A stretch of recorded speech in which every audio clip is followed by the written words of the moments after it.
Hello friends, welcome to my channel selection with selection pharmacy. तो आज friends जो मैं वीडियो लेके आया हूँ आपके लिए वो है पोस्ट कोड 1/24 DSSP की जो फार्मासिस्ट की पोस्ट आई थी उसकी कट ऑफ एनालिसिस कर लेते हैं। थोड़ी लेट आई है मेरी वीडियो क्योंकि मैं एक्चुअल में जो मेरी वीडियो लेके आता हूँ अपने चैनल के ऊपर, आपको बताइए फ्रेंड, मैं प्रॉपर एनालिसिस करके लेके आता हूँ, रिसर्च करता हूँ, उसके बाद ही कोई वीडियो बनाता हूँ। ऐसे कुछ भी नहीं मैं डाल देता कि इतनी कट ऑफ जाएगी या उतनी कट ऑफ जाएगी।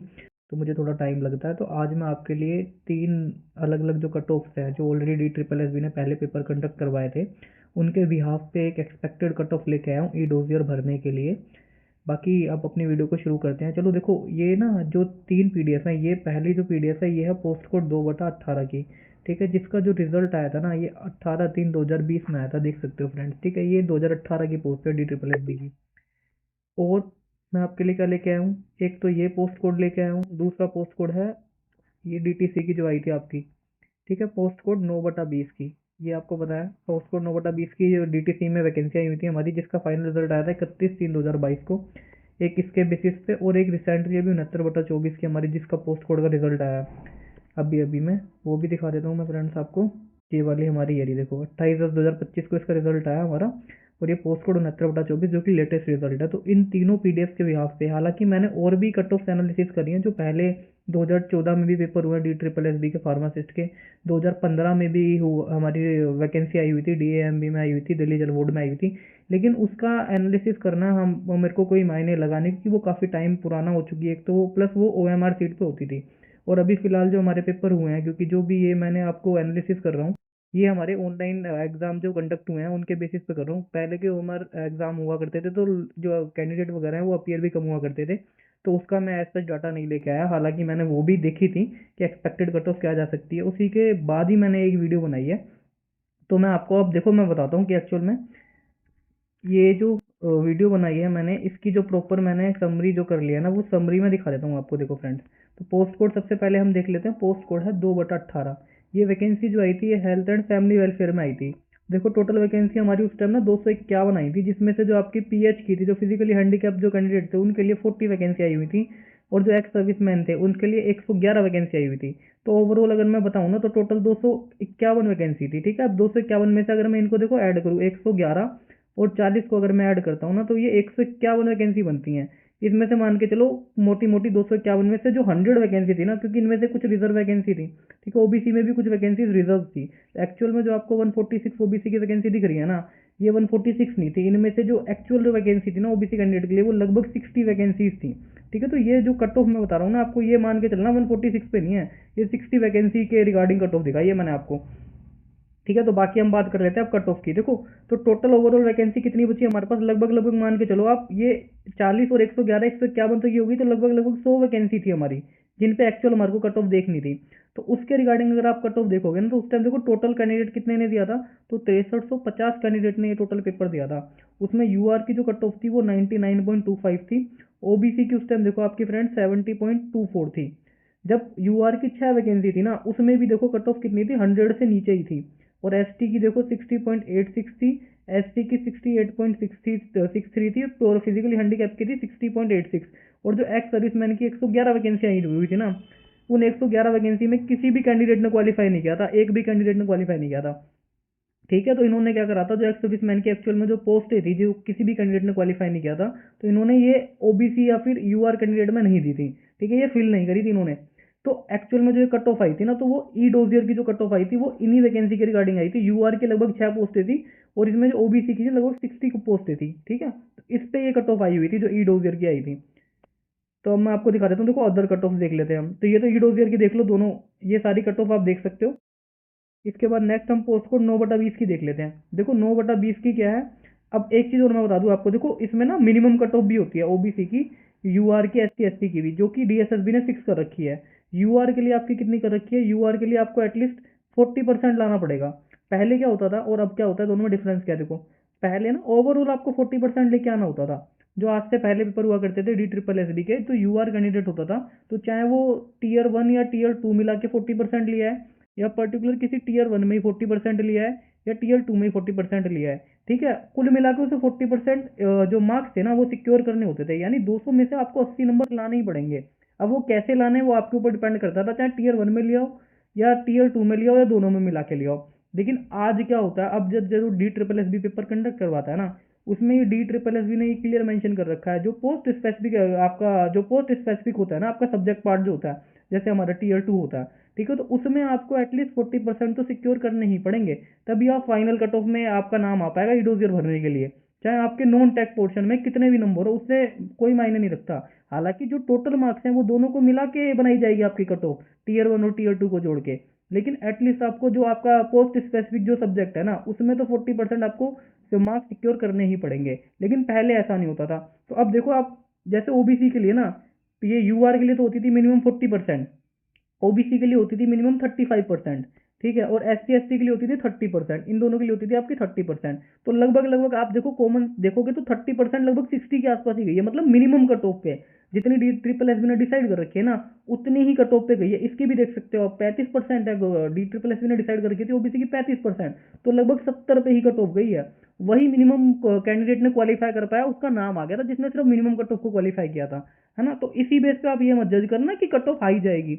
और जो अभी जो हमारा रिजल्ट आया ना 69/24 का, मैं उसको भी बताऊंगा एनालिसिस करके कि उसकी जो कट ऑफ है ना एक्चुअल में वो हाई गई क्यों है। देखो पोस्ट कोड 9/20 पे देख लेते हैं। देखो जो इसका जो फाइनल रिजल्ट आया था ना फ्रेंड्स, इसका देखो जो हमारा पोस्ट कोड 2/18 का है, वो ई डोजियर के लिए कट ऑफ मैंने आपको दिखाई है। और जो ये पोस्ट कोड 9/20 है ना, ये फाइनल कट ऑफ है।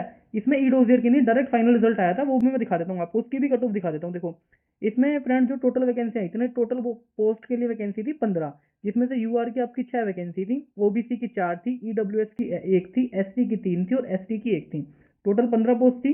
टोटल कैंडिडेट ने कितने दिया था, 1434 कैंडिडेट ने टोटल ये पेपर दिया था, जिसमें से यूआर की जो कट ऑफ गई थी वो देख सकते हो आप 92.5, ओबीसी की 76.25, एससी की 78.25, एसटी की 74.25 और ईडब्ल्यूएस की 88। तो ये उस टाइम कट ऑफ रही थी, ठीक है। अब ओबीसी की कम क्यों गई है, अब आप कहीं देखोगे तो ये देखो एससी से ओबीसी की कम क्यों गई है भाई, क्योंकि इसके पीछे का रीजन ये है, एससी कैटेगरी में ना और एसटी कैटेगरी में ऑल ओवर जो इंडिया के कैंडिडेट होते हैं ना, वो DSSB में एलिजिबल होते हैं। लेकिन ओबीसी में क्या होता है, ओबीसी में जो ओनली दिल्ली ओबीसी का कैंडिडेट है ना, जिसके पास दिल्ली ओबीसी सर्टिफिकेट है, खाली वही एलिजिबल होता है। इसलिए कई बार ना हमें वेरिएशन देखने को मिल जाता है ओबीसी में, ठीक है। बाकी ईडब्ल्यूएस की देख सकते हो आप, देखो ईडब्ल्यूएस की जब एक पोस्ट थी ना, ओनली एक पोस्ट, तब इसकी कट ऑफ उस टाइम 88 गई थी। और ये ज़्यादा पुराना रिजल्ट नहीं दिखा रहा मैं आपको, ये जो रिजल्ट दिखा रहा हूँ ना मैं आपको, ये देखो ये रिजल्ट आया कब है, ये भी लिखा मैंने 31/3/2022 को रिजल्ट डिक्लेयर हुआ है। और उसमें भी आप कट ऑफ देखोगे ना, ये फाइनल कट ऑफ है, ये ई डोजर की कट ऑफ नहीं है। ये जो डीटीसी की पोस्ट है, इसमें भी ये कट ऑफ देख सकते हो आप कितनी गई है, 100 से नीचे ही है। और ओबीसी की तो देखो जो हमारी मिनिमम कट ऑफ होती है ना 35%, लगभग लगभग 70 के आसपास ही आ रही है, 76 के, ये 76 नंबर लगभग 70 के आसपास ही बन रहे हैं, ठीक है। तो मिनिमम कट ऑफ पे गई है ओनली। और यूआर की भी आप देख सकते हो अंडर 100 गई है, जबकि वैकेंसी टोटल कितनी थी, 15 थी, जिसमें यूआर की 6 थी, ठीक है। हम नीचे आते हैं, पोस्ट कोड 69/24। देखो पोस्ट कोड 69/24 की अगर मैं दिखा देता हूँ तो टोटल वैकेंसी कितनी है, 2, जिसमें एक ओबीसी की वैकेंसी है और एक यूआर की वैकेंसी है। अब इसमें टोटल कितने कैंडिडेट ने एग्जाम दिया था, 380 कैंडिडेट ने एग्जाम दिया था। अब इसमें हमारी जो ई डोजियर के लिए जो कट ऑफ आई है, देखो 132.75 और 116.25, इस पे 9 कैंडिडेट ने क्वालिफाई किया, इस पे 5 कैंडिडेट ने क्वालिफाई किया। अब देखो इसमें जो ये 5 कैंडिडेट है ना, इसमें से 4 कैंडिडेट तो ऐसे हैं जो ओबीसी कैटेगरी के हैं, उन्होंने यूआर पे क्वालिफाई किया है। इसका मतलब, कहने का मतलब क्या है, यानी 4 कैंडिडेट ऐसे हैं जो बिलोंग तो ओबीसी कैटेगरी से करते हैं, लेकिन उनके मार्क्स जो है ना वो 132.75 या फिर इससे ज्यादा हैं, इसलिए वो किस में चले गए हैं, वो यूआर में चले गए हैं। अब देखो ये, अब आप बोलोगे कि इतनी हाई कट ऑफ क्यों, क्योंकि एक हाई कट ऑफ कहने का मतलब क्या होता है कि वैकेंसी के ऊपर डिपेंड करता है। वैकेंसी देखो कितनी है, यूआर की 1 है और ओबीसी की 1 है। जब भी हम कोई पेपर देने, अब पीछे वाले आपको मैंने जो दिखाए हैं 3-4 एग्जाम्पल दिया है, चाहे पोस्ट कोड 2/18 देख लेना, चाहे पोस्ट कोड 9/20 देख लेना। 9/20 में टोटल वैकेंसी कितनी थी, 15 थी। और पोस्ट कोड 2/18 में टोटल वैकेंसी कितनी थी, 300, आपकी उसमें 251 थी, इसमें लगभग 151 तो रिजर्व थी और 100 थी, मैं मान के चलो 100 वैकेंसी थी। तो जब हम कोई एग्जाम देते हैं ना, ये तो आप कॉमन सेंस है, देखो एक ना, जब 1 या 2 वैकेंसी होती है ना, तो उस एग्जाम में ये नहीं पता होता कि टॉपर कौन है, क्योंकि टॉपर को डिसाइड कर पाना बड़ा मुश्किल होता है। जब एक वैकेंसी होती है तो उसमें वो हमें डिसाइड करेगा टॉपर की उसकी कट ऑफ कितनी रहेगी। अब जाहिर सी बात है, वैकेंसी 1 है, अगर किसी कैंडिडेट ने 160 नंबर ले लिए तो हमारे हिसाब से तो उसकी कट ऑफ कितनी चली जाएगी, उस एग्जाम की 160 चले जाएगी 200 में से, तो हम तो ये बोलेंगे भाई कट ऑफ बहुत हाई गई है। तो इसलिए ना जो वैकेंसी जब एक आध होती है ना, तो उसको प्रेडिक्ट कर पाना ना कट ऑफ को बड़ा मुश्किल हो जाता है, क्योंकि हमें ये नहीं पता चलता कि टॉपर एक्चुअल में कितने नंबर ले आएगा। अब हमारे सेक्शन में होता है कि जैसे डी ट्रिपल एस बी का पेपर होता है ना, इसमें 100 नंबर का फार्म आता है और 100 नंबर का नॉन फार्म आता है। तो 99% कैंडिडेट ऐसे होते हैं ना जिसका या तो फार्मा बहुत स्ट्रांग होता है या नॉन फार्मा बहुत स्ट्रांग होता है, दोनों बैलेंस कभी नहीं होते कि दोनों में बहुत अच्छा हो, ऐसा कैंडिडेट देखने को हमारे को बहुत कम मिलते हैं जो दोनों में बहुत अच्छे हों, ठीक है। और वही जो दोनों में बहुत अच्छे कैंडिडेट होते हैं ना, जो दोनों सब्जेक्ट बहुत अच्छे हैं, वही इन टाइप की जो वैकेंसी जो आती हैं, एक एक वैकेंसी आती है ना, इसकी कट ऑफ बढ़ा देते हैं। तो इस वैकेंसी में एक्चुअल हुआ क्या है, इस वैकेंसी में पोस्ट एक है। अब ठीक है, अब इसमें कोई ऐसा कैंडिडेट जरूर होगा जिसका जो एसएससी का तैयारी कर रहा होगा और जिसका फार्मा भी बहुत अच्छा होगा, तो ये उस टाइप के कैंडिडेट होते हैं दो चार जो ये पोस्ट को बढ़ा देते हैं। अगर इसी में आप देखोगे ना, अगर इसमें वैकेंसी ज्यादा होती तो ये जो कट ऑफ है ना 132, ये 132 पे कभी नहीं आती, और ये ओबीसी की 116 है ना, ये 116 भी कभी नहीं आती। अब हम अपनी बात कर लेते हैं एक्चुअल कट ऑफ पे। देखो अब हम बात कर लेते हैं जो पोस्ट कोड हमारा 1/24 है, इसकी एक्सपेक्टेड कट ऑफ की मैं आपको बताता हूँ। देखो कितनी जा सकती है, इसमें टोटल वैकेंसी हमारी कितनी है 318, यूआर की 96, ओबीसी की 96, ईडब्ल्यूएस की 65, एसटी की 40, एससी की 21। टोटल कैंडिडेट ने कितने पेपर दिया, 6455। तो अगर आप मेरे से पूछो कि सर इसकी कट ऑफ ज़्यादा जाएगी क्या, तो इसकी कट ऑफ बिल्कुल ज़्यादा नहीं जा सकती। इसके पीछे का रीज़न क्या है भाई, लास्ट टाइम का जो 69/24 है उसमें ना जो कट ऑफ आप अगर आपने टोटल ध्यान से भी देखा होगा ना, मैं आपको बताता हूँ। देखो जो ये 132/132.75 जो ये मार्क्स आए हैं ना, तो ये कितने, ये पांचवा नंबर का जो कैंडिडेट होगा ना, यानी टोटल 380 बच्चों ने पेपर दिया था, उसमें से जो पांचवें नंबर का कैंडिडेट होगा ना हाईएस्ट वाला, उसके नंबर हैं ये 132.75। तो सोचो जब पांच अगर यूआर की वैकेंसी होती ना, अगर ये सिर्फ पांच वैकेंसी इसमें यूआर की होती ना, तो जो पांचवा वाला बच्चा है ना, उसकी 132.75 नंबर है, यानी उसका सिलेक्शन हो जाता है इतने नंबर पे। और अभी फिलहाल की हमारी पोस्ट जो है उसमें कितनी वैकेंसी है, तो उसको देख लो आप। इसमें तो यूआर की 96 वैकेंसी है, ओबीसी की भी 96 वैकेंसी, पांच तो छोड़ो, 10 तो छोड़ो, 20 भी छोड़ो। लास्ट टाइम मैंने वैकेंसी देखी थी उसमें तो 6 थी, 100 थी, है ना, 150। इसमें तो भाई 96 वैकेंसी हैं यूआर की स्पेशली, और ओबीसी की 96 वैकेंसी हैं, ईडब्ल्यूएस की 65 वैकेंसी हैं। मैं आपको रियली बता रहा हूँ, बिल्कुल अगर आप ये मान के चलो, इसमें सेफेस्ट क्या, अगर ई डोजियर के लिए बताऊँ ना मैं आपको, ई डोजियर तो छोड़ो, फाइनली बता देता हूँ मैं आपको कि फाइनल कितनी जाएगी। अगर कोई ऐसा कैंडिडेट है, ठीक है, मैं बता देता हूँ, देखो यूआर का, अगर कोई यूआर का कैंडिडेट है, इसमें बहुत ज्यादा पोस्ट हैं, और इतनी ज्यादा पोस्ट है ना, ऐसे हमारे दो चार कैंडिडेट ही होते हैं, 10-12 कैंडिडेट मान के चलो, मुश्किल से बता रहा हूँ मैं, जो बहुत धुरंधर टाइप के होते हैं, जिनके दोनों जो सब्जेक्ट है ना बहुत स्ट्रॉन्ग होते हैं, फार्मा और नॉन फार्मा। ऐसे कैंडिडेट में देखने को बहुत कम मिलते हैं, और वैकेंसी है लगभग 96 यूआर में है, 96 ओबीसी में है। तो मैं इसके बता रहा हूँ आपको, अगर आपके नंबर 100 लेके 105 बन रहे हैं और आप यूआर कैटेगरी से बिलोंग करते हो, तो 100% मैं कह रहा हूँ आपका, देखो 10 दिन बाद ही रिजल्ट आने वाला है, मैं रिजल्ट का भी दिखाऊंगा आपको। मेरे पास एक जो पीडीएफ जो कि चल रही है एक्चुअल में, जो जो हमारी हाई कोर्ट में अपील डाली थी किसी ने, तो हेल्थ एंड फैमिली वेलफेयर से रिलेटेड जितनी भी vacancy D triple S B ने निकाली थी, और जो हमारी पैरामेडिकल से रिलेटेड थी, तो उसका डी ट्रिपल एस बी ने रिप्लाई दिया है कि एक्सपेक्टेड डेट ऑफ डिक्लेरेशन क्या है रिजल्ट की, ठीक है। तो वो भी मैं लेके आया हूँ, वो भी आपको मैं दिखाऊंगा, वो भी बताऊंगा कि हमारा जो रिजल्ट है ना वो कब आने वाला है, ठीक है। तो यूआर की तो कट ऑफ ये है जो 100 से 105 के बीच में रहेगी। और ओबीसी की, अगर आप ओबीसी हो ना, ओबीसी की तो ये मान के चलना कम ही जाएगी काफी, क्योंकि दिल्ली ओबीसी ओनली एलिजिबल है और वैकेंसी भी 96 है। तो आप ये मान के चलो, अगर आपके ना 90 से लेकर 95 नंबर बन रहे हैं ना, तो आपका 100% हो जाएगा। और एससी एससी की अगर मैं बात करूँ ना, एससी कैंडिडेट, अगर एससी कैंडिडेट 80 से 85 वाला है, 80 से 85, और सिमिलरली एसटी कैंडिडेट की अगर मैं बताऊँ आपको, एसटी कैंडिडेट कितने हैं, एसटी कैंडिडेट जिसके 70 से 75 नंबर बन रहे हैं, और ईडब्ल्यूएस मान के चलो आपके 95 से अगर 100 नंबर बन रहे हैं ना, आप बिल्कुल सेफ हो। मैं लिख के दे रहा हूँ, आपका हो जाएगा जो भी मैंने कट ऑफ बताई है। अगर इसमें नंबर बन रहे हैं ना आपका, ई डोजियर में तो ये मान के चलो 100% नंबर आपका आएगा ही आएगा। और 10 दिन बाद ई डोजियर आने ही वाला है, क्योंकि मैंने आपको पहले भी बताया था, 2 दिन 3 दिन पहले मैंने वीडियो बनाई थी कि मैंने आपको बताया था कि जो डी ट्रिपल एस बी होता है ना, वो मैक्सिमम से मैक्सिमम जो होता है वो 6 महीने का टाइम पीरियड लेता है, और जो कि पूरा होने का 5 6 7 को। तो ई डोजियर तो आने वाला है। और बात कर लेते हैं हम, देखो कि रिजल्ट कब आने वाला है। तो रिजल्ट के लिए जो एक्चुअल में जो पीडीएफ जो चल रही है, देखो जो रिप्लाई किया है डी ट्रिपल एस बी ने, तो हम अपनी पोस्ट देख लेते हैं। हमारी जो पोस्ट है ना वो ये रही, देखो